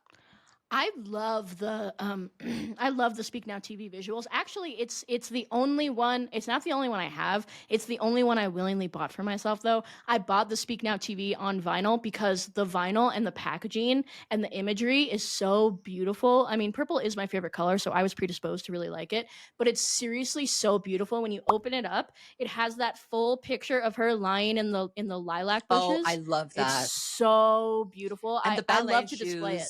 Yeah. Oh my gosh. Like, she really said, I'm gonna actually commit to the bit and do this. Like, I'm gonna do Speak Now because I have to. And she did have to, and it was great. A lot of chatter about this AI hair. I don't care. I never noticed that, and I don't care. I didn't know that it was AI. I had no idea. Is it? I don't care. I don't. I mean, I like it because I think that it shows like a real effort to make it look as close to the original. I just think her hair doesn't do that anymore. Well, she did nail it for the I Can See You music video. That was really close to the original hair. So let's talk about that. But the Speak Now, to me, the Speak Now cover isn't supposed to be a direct replica of that hair. Exactly. It's inspired by. Yeah. And I like the dress she chose. I like the pose she's doing. I like her facial expression. I love it. The shade of purple is nice. It's perfect. I mean, it's Georgina. Greatest album ever made. You know what kind of is my tea about Speak Now TV in general, and not just the vault, but like of the whole thing. I think it was the one that I was most excited for because it was my favorite era at the time and for a long time after. I just think I had such a strong opinion about it. It was never going to be right to me. So a it's really my least important, favorite. crucial part of MADELINE lore that colors the entire experience is that she was dying when Speak Now TV came out. I think that played a huge role in how you responded to it. I did she have was tonsillitis. So sick. No, I did have really tonsillitis. Sick, and we had just come back from EOAS, and you were going to EOAS, and we had to record at a horrible time because of the time difference, and we had to turn it around really fast. And you know, the one thing that sucks about this job is when you get any sort of like congestion illness, because the one thing we have to do is sit down and talk for hours. And I think like I give you a little bit of a grace buffer with that one because you were so unwell. I really do think it colored your response to it because you had to react to it so quickly. You had to turn around an opinion so fast. Well, as I was listening to Speak Now TV, I was intermittently spraying down my throat with Vicks like numbing spray because of the tonsillitis. Been sick for a while at this point. I was undiagnosed tonsillitis because the horse doctors at Urgent Care in Livingston, Montana are horse doctors. Write it down. The horse doctors I'll Cowboy let him know 19. far and wide. That's what we were calling it, Cowboy 19. It came in with the rodeo, and it almost killed my good sis Madeline. But I haven't. There's some things I really, really like about it, but there's just some things I just can't abide to this day. To this day. I agree. But also it's strange because to me, Speak Now was, I think, my most joyous experience of a re-record. I don't know why, because like it came out really early where I was, and it like filming it was a nightmare, all of that. But I think I was just so excited to be reunited with that feeling of being my younger self again, because I'm not very nostalgic. So to have that window back in time to my own experience with the album was so meaningful to me. But you know, there wasn't a lot of promotion for this. She certainly wasn't treating it like an album she cared about, but that's just par for the course, isn't it? Speak Now treatment. The Speak Now treatment is a meme for a reason. One song, and then she took Long Live off the second she could. The second she had an excuse, she hated that it was dress off the set. She hated the ball she gown. hated it. She hated it. She couldn't wait to get out of it. And meanwhile, you know what? Did I hate it, girls? Let me ask you a question. Did I hate it? Did I hate it? I was crying my eyes out every time she was going, oh, I'm wonderstruck, blushing all the way home again. Girl, get up. Get up. The rest of us are here to enjoy it. So the EOAS really was a machine that just kind of ate everything up. There was so much content that we have yet to digest. And she also didn't really have to do promo for Speak Now in 1989 because she was on the ultimate promotional vehicle in the whole world, which was the EOAS tour. We do get a Vault Scramble video where we learn that Castles Crumbling is on the menu, and some of us briefly cheered. Yeah, well, we cheered for. I cheered for a long time. I was begging and crying and pleading for Castles Crumbling for like 10 years. 2011, 2012. When did we hear that it came? The Inner Circle told us it existed, and we said, "Now what? Gimme." They said it was dark. Their never would have said it was so wrong. Those liars, they were just saying anything. Yeah, I was so disappointed. Taylor's version is proving that, you know, a lot of those Inner Circle songs, they don't know not anything. Worth it. No, and I feel like the Re-Recordings Project killed them. Yeah, and it should. And I'm happy. I'm happy. Castles Crumbling was one of the biggest disappointments of my life. Coming after the Red Vault, I think she was set up for a bit of disappointment here. It was all self-written, and like the length of the work on Speak Now is really, I don't think there was a lot left over, right, in the vault that would have been good enough to put on it. So the bonus tracks to me were the quality of what was in the original vault. So like if this was a movie, ours and Superman. If Superman is where we're leaving off, I'm not hopeful that there's a lot left. Yeah, that's fair. And that is kind of how I felt. So we start with Electric Touch featuring Fall Out Boy. Now this disappointed me so egregiously, I can't even tell you. I was so excited. I always wanted her to work with Pete Wentz specifically, like as to write a song together. Doing a vault track together is not quite the same, obviously, but at least it was something. And instead, we got whatever that thing is. So I don't want to talk about it. The song doesn't even match the name. Like the song doesn't even give the name. Like Electric Touch sounds exciting. Is this exciting to you? No. Here it comes any minute. I don't know. I don't even know the words. It's ridiculous. It's a ridiculous song. It is a ridiculous song. When Emma Falls in Love, cutest girl. I love it. I love it. I don't care what anybody says. I love it. The whimsy, the elegance, the naivety, the Emma Stone. I mean, what's there not to like? What's there not to like? My kind of crackpot theory is that Mr. Perfectly Fine was not, in fact, a Fearless outtake. It was an early Speak Now outtake, as was If This Was a Movie, as was When Emma Falls in Love, as was I Can See You, and as was Foolish One and Timeless. To me, those were all early drafts of Speak Now before the John Mayer happened and she really needed to get cooking and really bad things started happening to her. That's kind of the way I feel about those songs and their arrangement, because When Emma Falls in Love, doesn't it kind of give Mr. Perfectly Fine just the way that it's written? It does. It also kind of gives Today Was a Fairy Tale in a strange way. Yes, absolutely. And that was also kind of written in the in-between time as well. So When Emma Falls in Love, so cute. I mean, I remember laughing, idge-balling, like if Cleopatra grew up in a small town. I get what she means. That's I get what my she girl. means. That's my I know girly. what she means. But you see, that's my fearless She's girly. so That's not New quite my Speak Now girly. When she's in LA. We don't know what that means. We don't need to know. We don't need to know. It's not our business.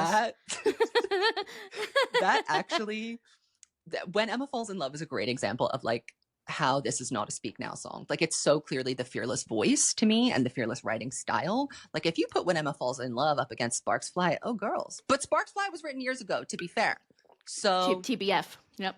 I'm ruining my own. I'm ruining it's crumbling right in front of your face. I take it back. I take it all back. But When Emma Falls in Love, we love it. I can see love. I was really gagged by this when I first heard it, just because it had a beat. I have to be honest. That's why I loved it. And then I never listened to it again. No, well, I've unfortunately I've had to listen to it quite a few times because there's somebody who likes it. We don't know who. It's a Mason favorite, and I'm gonna leave it at that. I don't have any other comments. No comment. We let the men have their favorites. And also, it shocks me that this was the song she chose to be the song. I can only surmise that she chose it because it has a beat and because it could have been a hit, and it was a hit. To my surprise, my shock, and my awe, my horror.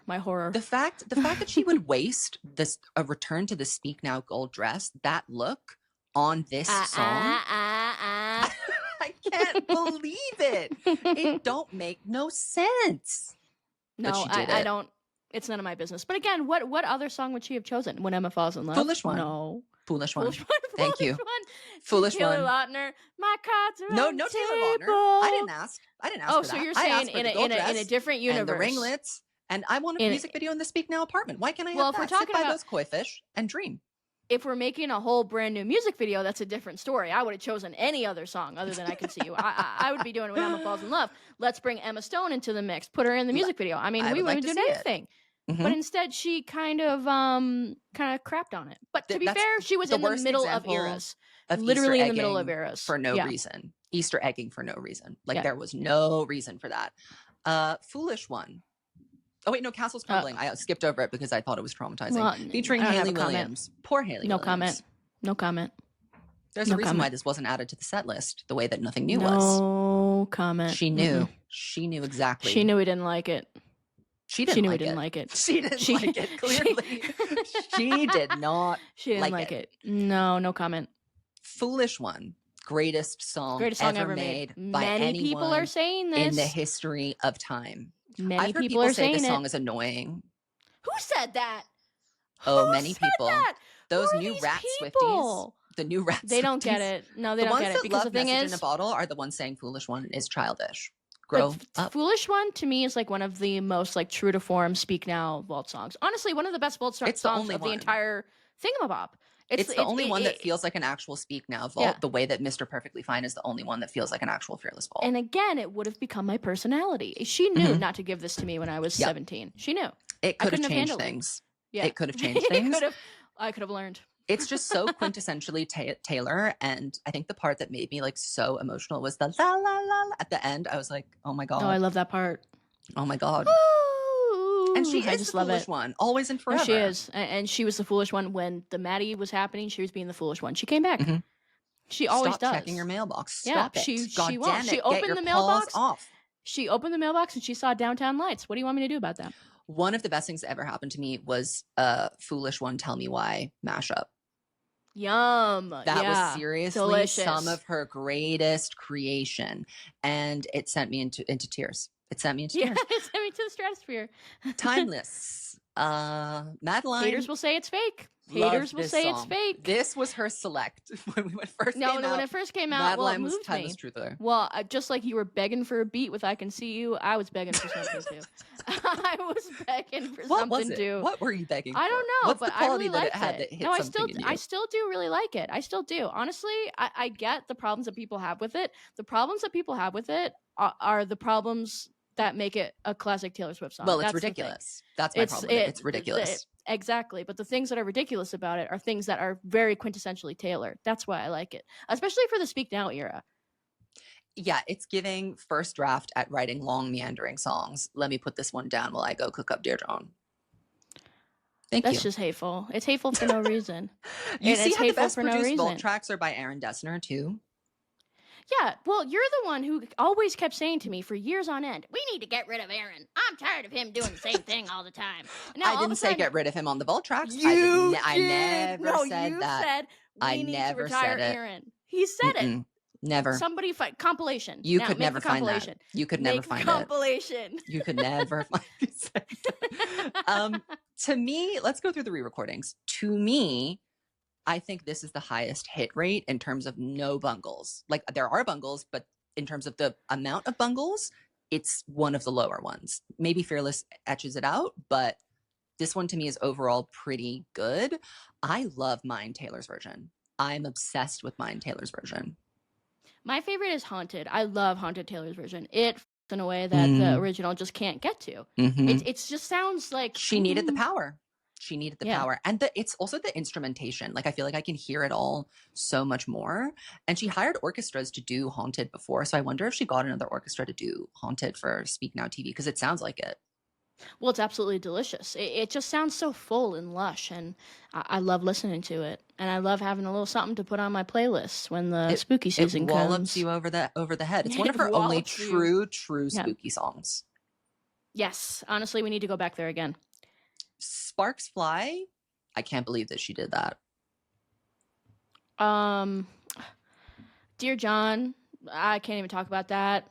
There's something weird about Last Kiss. It's something creepy, something really unsettling. And you know what? Everything about Last Kiss is wrong. The guitar, the harp, all of it is wrong. It's spooky. She does the breath wrong, or she doesn't do the breath at all. Like, it's weird. There's just, to me, Last Kiss and Dear John, I give her a pass because those are songs that you just cannot do again. Like, they were so of their moment, of a specific heartbreak. Like, the shaky breath, she was never going to get that right.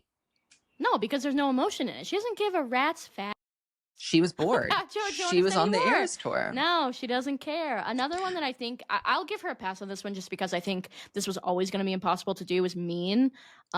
We weren't meant to hear that. Mean we Taylor's weren't meant to version hear is that. really funny. It doesn't fill one with confidence for debut. It does not fill one with confidence for debut. And I'm saying, you know what? Nobody wants to hear it. I'm going to say it. Retire the fake country accent. Just do it in your normal voice. Just do it in your normal voice. And you know what? I'll enjoy it as a different version of debut. I will. I'll enjoy it that way. I don't need you to go, "That's our song, eat lamb, screen door." Like, I really don't need that. We don't want it. We really don't want it. I'd rather her do chances. Botch. Back to December, also botch. There's a vocal glitch in Back to December, because the last time you saw that part, I'll never forget it. I heard it and I said, why would you do that? You love Taylor Lautner now, apparently. The Story of Us goes crazy. I don't know. I again, I have a weird opinion about this one. I don't like most of them. I don't listen to most of them. Yeah, I forget. Speak Now's your op. Speak Now Taylor's version isn't, I wouldn't even say it's my op. I just, out of all of the re-recordings, this is one where it's like, I would pretty much not choose any of them other than Haunted to listen to in any situation over the original. That's just Enchanted. Taylor's version is completely different to me. Like, it's a completely different song, but I love it for that reason. Like, when I listen to Enchanted Taylor's version, I'm thinking about the EOAS tour. I'm thinking about how amazing it is that she's come so far. I'm thinking about the re-recordings project. When I need to connect with Enchanted, I can go straight to the source. I can go straight to the source and I can get it there. And I think one part of the Enchanted production that I really like in the new version is you can hear the filtered vocals in the bridge a little bit better. So the layering is good. But overall, that one shocked me when I heard it because of how different it was. Better Than Revenge kind of goes crazy if there wasn't a lyric change. It really does go crazy. The production is a little bit more full. It is really satisfying in a way to listen to Better Than Revenge, Taylor's version. If anything, the Taylor's versions of Speak Now reminded me so much that this is her pop rock record. Well, yes, and they've been saying it. Honestly, this begging for a rock record from Taylor, it already happened. You missed the boat. Open your ears. You missed the boat. Open your ears. Where have you been? Haunted's so good. Long Live. Long Live is okay, but the last part makes me emotional. But that's, I think, again, EOAS bias. It's Long Live, baby. It's Long Live. It's Long Live. What else are you going to do other than Hand Heart? Superman, exactly. I listened to it once and I listened to it again. Couldn't tell you. Ours is fine. Actually, now that I'm looking at it, I'm like, this isn't the highest hit rate. This is not. Well, this is what I've been trying to say. For years, I've been trying to say this. And you would always say, no, you're wrong. No, you're wrong. I'm right. And I've always been right. You just had tonsillitis, Madeline. You just had tonsillitis. Okay, but you were much more negative when you heard it first, you have to say. You've calmed down a little. Well, Yeah, because that was my favorite Taylor album forever, and I had tonsillitis, and I thought it was the worst thing I'd ever heard. She did that to me with Red, with Holy Ground. I understand. I get you. Period. I feel you. No, period. So let's hear this rave review from Speak Now TV. Tayoptimism, there's nothing like it. On the duet with Williams, Castle's crumbling is particularly pungent as a lament that just about could have been an outtake from the more recent Folklore or Evermore, instead of an album that came out a full decade before these. As for the Fall Out Boy aided track, it's the farthest thing from a classic, but having been written like the rest of these tracks when the artist was 18 or 19, the number does hark back to an era when girls and Fall Out Boy could just want to have fun. I don't really know what any of that is. I don't know who to they're say that talking Castle to. Crumblings could be an outtake from Folklore is It's delusional. shocking. It's delusional. Also, did they mean poignant? What did they mean by pungent? I think they meant poignant. I really think they meant poignant. Pungent is not the right word to be using here. No. And just for a laugh, here's what the Taylor Swift reporter, Rob Sheffield, for Rolling Stone, had to say about it. I Can See You and When Emma Falls in Love, a glittery ballad about an alluring older sister figure, are perhaps the best summations of the Taylor's version project, bridging the years between Swift's youth and her present with the sort of tenderness that comes from paging through dog-eared scrapbooks and dusty photo albums. And how did you get that from I Can See You? I don't know where he got that from. I don't know where he gets many things that he says. I would say yes. But that's not what you said, Ellen. He's just a fan. We know why he likes I Can See You. I mean, let's call a spade a spade. Because he's licking the booty hole. He's eating the booty like groceries. That's what he's doing. Up next is our latest and final Taylor's version, October 27th, 2023. Some might know that date as Swiftology's birthday. Yes, or alternatively as the original release date for 1989. The original release date for 1989. It's many things. It's Swiftology's birthday. It's original 1989. It's 1999 TV. Honestly, for me, the idea of a new Taylor album coming out on my birthday would put me in the mental hospital. I would be like, I'm not doing that. It almost did put me in the mental hospital. I was glad that it was 1989 and not Red because it was shorter. Because I was like, Mama got to go out and have drinks and dinner. I can't be editing all day long. That can't be a thing. But also, no. But I had to. It's my job. The Taylor Swift reporter. We have to. Exactly. She treated this like it was her big one. She makes her favorites known, and it is painful to juxtapose Speak Now TV with this. Even though, when you actually think about it, 1989 didn't get that much, but it felt like the hype around it was so huge. It was. People cared more. Let's call it what it is. People just plain old cared more. Okay, fine. People love this album. One of her best selling of all time. Of course, it's going to do well. She announces this towards the end of the first leg of the EOAS Eras tour.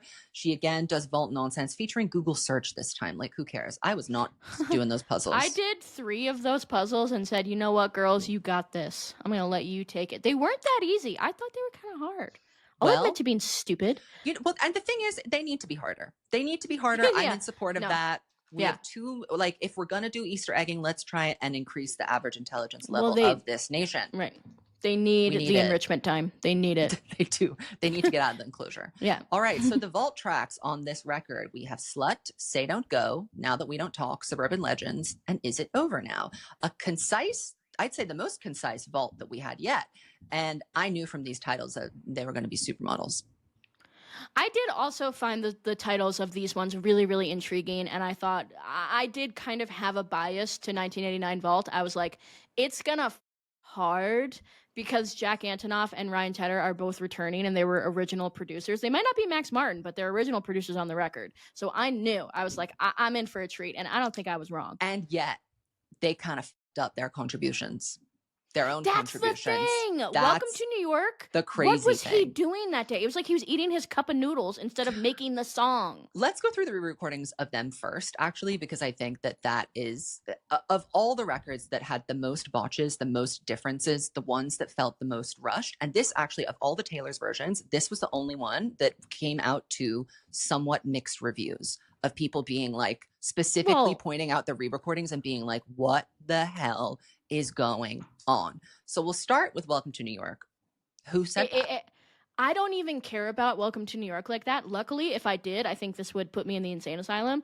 But what Ryan Tedder did is it's unforgivable. You're the original producer. What was happening that day on the clock? It sounds We like want to she know. sounds like Sophia the robot. I don't know what they were doing with her vocal. They did something really freaky that day, and It it sounds just like doesn't 4 sound. songs played over each other at the same Yeah, time. it sounds really messy too. Like it's not Mm-hmm. clean, very disjointed. And Ryan Tedder, like you say anything you want about him, but like normally he has like a really Oh, crisp, clean. Yeah, clean clean production. production. His work with And Tape, great this, example. yeah, Very, very clean. So yeah, this and is, this you is know just what? All not. of it gives rushed. That's what the issue with Yep. 1989 is. It's giving rushed. And I understand why it was rushed. You were on the EOAS tour, but you also knew that you had another year of the EOAS tour going. So I'm kind of like, why didn't we take some of the off time instead of recording this in the car on the way to the private plane into your voice notes It on your does sound phone? like that. It does sound like Why that. didn't we go to a real studio? Why didn't that happen? So then we have Blank Space, which is okay. Certainly not a replacement. Honestly, I think I heard it twice on the first day, and I haven't returned since. I said It that's none of lacks my teeth. business. It I don't lacks need to. teeth. Blank Space I don't need needs to. also teeth. Blank Space is a bite. Yeah. Style, Taylor's version. Maybe I the mean, we worst don't even have Taylor's to go version there. of all time. Maybe the It's worst of all shocking. time. It's shocking. And there's people out there, Zach. They walk amongst us. The other day I was watching a reel and it was like this, big fashion moment, not even from a Swiftie. And they were playing Styles Taylor's version. And I was like, do you I'm turning realize it off. You lost a view. You lost a click. you lost a click? I should have said that. Comment, you just lost a viewer.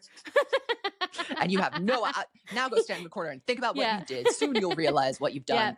Yeah. Mm-hmm. And Style sounds like a different song. There's a weird wind chime twinkling sound in the background that disturbs me every time. And there are Swiftie creators that are out here saying that you're a bad fan for saying that Style Taylor's version is bad. Well, the tea is everybody knows that it is. This is the so thing. Why lie? This is the everybody thing, girls. knows that it is. Just don't lie. If you want to say, I would like to listen to the horrible version of Style. I love horrible Style. Have it. But don't tell me it's the same. And if you try to tell me that it's better, it's hateful. I can't abide it's the just lies. hateful. I can't abide the lies. I think we need to be honest with her as well. She needs to know what she did. Yeah. She should be held accountable for that. Again, you belong with me. We are never. Style. Why are you doing this to your biggest hits? Yeah, Style is like, it was becoming like a really beloved song, especially like after the Reputation tour. I always hear like even like casual Taylor listeners say that Style is one of their favorite songs. So why would you do it like that? And real musos, like people who like to think of themselves as having good taste, they love Style. Out of the Woods goes hard. Love it. Oh my God, I love crazy. it. I love Out of the Woods, Taylor's version. They did their big one. Mm-hmm. They did. All you had to do was stay Taylor's version. Great. Pretty good. Great. I mean, and that one, that had the biggest potential for a bungle too, with the stay, because she hasn't treated those kinds of vocals well. Mm-hmm. So I was really sure she was going to mess that up, but she didn't. Then we have Shake It Off, Wormhole. Just not, I'm not listening to that. It's not right. I'm not listening to it. There's something about the way that the vocals sound, particularly during the bridge. I don't like it. Thought I caught lightning in a bottle. It's gone again. Yep, there it goes. That's literally what it was. Here's a shocking bungle too. So you got Out of the Woods right, but you couldn't do I Wish You Would. No. So he did something to those guitars. Like, Jack, this was made with ease by you. You did this. Yeah, like you just did this. Do the same thing. Yeah, he couldn't do it. The guitars are completely wrong. And like the guitars are the whole thing. They're the main part. And I Wish You Would. So it's like And You Belong With Me. If you fuck up that fiddle, it's over. I freaking love I Wish You Would too, honestly. And it's another one of those ones where it's like, it's not that I ever disliked it or that I ever thought it was a skip, but like, time had gone on and I kind of forgotten about it. But when we got it as a surprise song, I was like, this is the greatest song ever made. I don't know what I was thinking. And it is. And the thing about I Wish You Would is it's so dependent on the production because it's actually really different from anything else on the record. And it's a really good example of like how Taylor and Jack would start working together. And I think the moment in I Wish You Would that I love is like it builds up and then it kind of all goes away and it's just the guitar again, 2 a.m. And then it all comes back in. And that's completely ruined when the guitar is wrong. So it becomes a mid song. How can that be? You see how that happens? Jack, no kiss for you today. Jackathy. It's over for you. Bad Blood, Taylor's version. Why not? This one I don't like. This Taylor's version I don't like. I love the Kendrick Lamar remix Bad Blood Taylor's version. Oh my God, I listened to it. I'm embarrassed to say how much I listened to it. I love it. I'm obsessed. Where was she on the Super Bowl main stage? Where was she? Where was she? The only time that I listened to Bad Blood is when I listened to the Reputation tour version of it, which should have said no. I do love that one. I love that one. Goes so crazy in ways we wouldn't believe. Wildest Dreams. Hate. I was predisposed to hate it. It was never gonna work. It was never gonna work. Hate. And you know what, Madeline? This shocked me. She got Shellback on that. He produced Taylor's version. He came back, and that's what he did. No, this was didn't sabotage. produce Style. He didn't produce Shake It Off. He didn't produce Blank Space, but he randomly came in to produce Wildest Dreams. I guess and that was the first one that we heard, and she was like, "Oh damn, no more. Sabotage. Get back to Christopher Rowe." How you get the girl? It exists. Yeah. What can we say? It's there. Is it a huge botch? No, but it's a different song. It's not the same. Yeah. This Love is a botch to me. Oh, I really don't like it. And remember, she released it for The Summer I Turned Pretty, and in the trailer for The Summer I Turned Pretty, it plays, and like there's this part where it just goes good, bad. It's so. And you would think that would be an easy one. You would think that would be a really simple hurdle to clear, and it wasn't. I Know Places randomly goes crazy. It does. But Ryan Tedder, he woke up. He put his cup of noodles down that day, and he showed up to work. I don't like I Know Places, so for it to be that elevated the song for me, I have to say, Clean. There's something wormholey about Clean. I hate to say it, but there is. It's one of those ones where it's just like some things really truly cannot be redone. Some things can. Many things on 1989, apparently. What do you want me to do? Wonderland, she put her entire 1989 Ussie into that. Oh, it makes me crazy. It goes. I love Wonderland TV. In, out, up, down, all around. It's everything. It slaps in a way that the original just can't quite get to. I have to tell you the truth. It slaps hard. It's like, you know, when you have like a slightly blurry image and you like put it in your phone and just turn the sharpness up and suddenly it's perfect. Yeah, that's what this is. It's like. It's perfect. Yeah, delicious. It's you delicious. Are in love. I can give or take. It's neither a no botch opinion. nor a whatever. Maybe one of her most egregious botches of all time, New Romantics. And there are people out there who say it's not. And they're out there, Zach. They're saying, I think it sounds the same. I think in my reaction video, I said, that sounds good, because I was like ready to go and have my birthday dinner. I was like, I can't have a meltdown about New Romantics right now, but I've been having the meltdown ever since. But it's never you can hear the metronome. You can hear the you can hear the tick, tick, tick. What the hell? This is not a school project. You are asking people to buy an album they've heard before. I really broke when the first time I listened to it. I'll never forget the I was like, what is that? It can't be. New Romantics is so beloved. She chose it to announce the album. That was the surprise song that she played. She knows the people want to hear it. What she did can never be forgiven. It won't be. Not by us. It won't be. Not by me. Well, now let's get into some Tay positivity, because there's a lot to be had on this list. Slut. You know what's interesting to me is she was really clearly angling for this to be like the vault track song. And I suspect there was maybe a visual in mind for it. And then, because it was sent to radio, and then they randomly changed tacks and sent out Is It Over Now after it started going viral. But I understand why Taylor would think that Slut would be the world stop moment from 1989 TV. I understand that perfectly too. I love Slut. The thing is, she's kind of a grower. I think it was my favorite when I first heard it, to be fair, but like it just like every time I listen to it, I feel like I listen to it in a different way, if that makes any sense. I think it's really interesting, and I love it's very sexy, it's very languid, it's very like pensive, it's very romantic, but it's also very like it's just like it's like a complicated love song. I do consider it to be like a love song, even though there's a lot more going on there. I love it. And I was listening to the song when Trump got shot. So clink, clink. I always think of you doing that when I hear this song, because you clink, clink. I hated it. It's oh my god, I hated that remember. line. You weren't a fan. Freaking hated it when I first heard it. Clink, clink, clink, clink. But you know what? As love. time has gone on, I've accepted it. I've accepted Got Love Drunk went straight to my head. Yeah, Got Love Sick all over my bed. I like it, but I don't listen to it very often. I have to say there's only from 1989 TV Vault, even though I think it is the best quality vault overall, like in terms of hit rate. I do. Actually, I'm lying. That's Red. Why do I keep lying in this episode? Stop lying. Slut is not in my rotation. So I like it, and I think that it's good. And I liked the Slut False God thing that I got in Singapore. That was good. But I'm not playing it all the time. I understand why she changed tack with singles. It's not very like radio friendly. No, you can't say slut on the radio. They won't let you, unfortunately. And if they call me a bleep, how does that work? And if they call me a stupid, if they call me a stupid girl from Girl, just put that vocal stem in there. Put that in there, yeah. Say Don't Go. This is one of those ones that I gagged when I heard it and have almost never listened to it again. That's the thing about Say Don't Go. I really like the bridge. I like the bridge. She's certainly not bad. It's just kind of like I understand why it got left off because she doesn't do anything that the other girls aren't already doing. That's my truth. Thank you, Diane Warren. Randomly. Yeah, thank you, Queen. Queen, thank you for this track now that I don't listen Supermodel. to. This is the only song I will forgive for being under 2 minutes and 30 seconds because it is just that good. Now That We Don't Talk.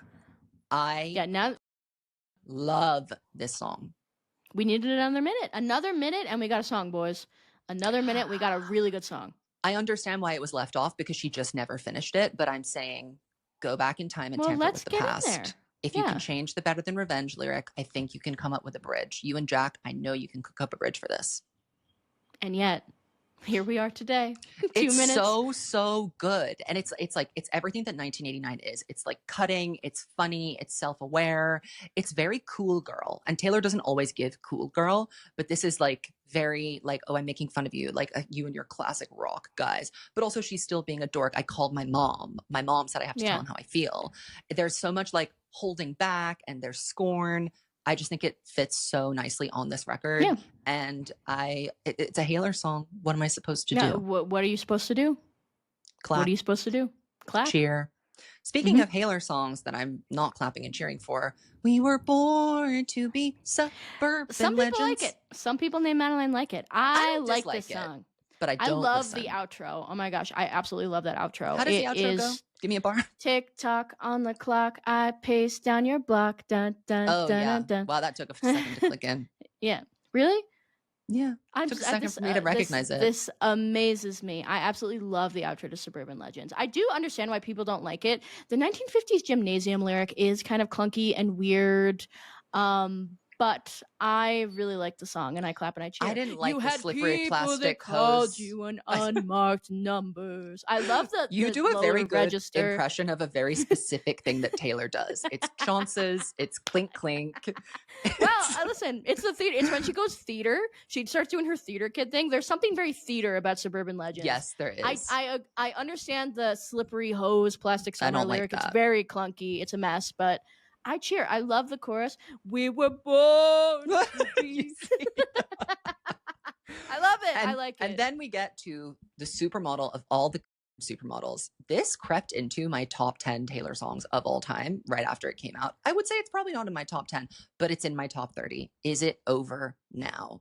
I am obsessed with this song. It is like crack cocaine to me. When she starts going, let's fast forward, I become possessed. I think about jumping off of very tall somethings. If she had said that in 2014, it would have been a world stop moment. She couldn't say it. She couldn't say it back then. She couldn't say that. They would have arrested her. She couldn't have talked about jail. Even at this point, she wasn't quite there enough to say unbutton my blouse. No, and it's so strange to think about, especially for newer fans. Like Wildest Dreams was as raunchy as it was getting, girls, and it really wasn't. When she said his clothes are in my room, we were gagged. So imagine talking about unbuttoning blouses and hips and thighs and whispered sighs. Oh, we weren't allowed to know about that. No, that was none of our business. And we shouldn't have. We weren't allowed but I'm to know. So glad that I know about it now. I had been needing to hear that. And the blue dress on a boat, to me, that was like a perfect vault moment of lore becoming life. Lore imitates life. Something that I find really interesting about Is It Over Now is that a lot of 1989 actually isn't super specific. Is It Over Now is like really specific. And it's almost like a Red song, a Red meets 1989 song. It's interesting in that way. You're right. I didn't think about it like that. Yeah, it adds so much to the 1989 lore. I really appreciate it.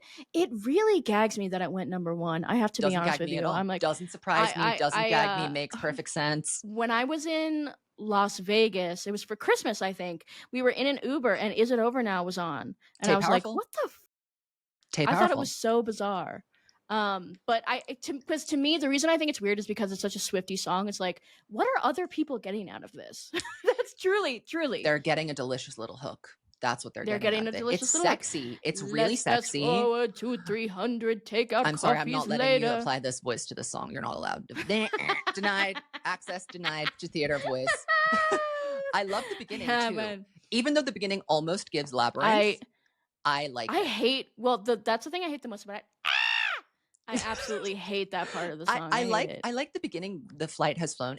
The beginning kind of gives a plane touching down. That's kind of what I'm getting from it.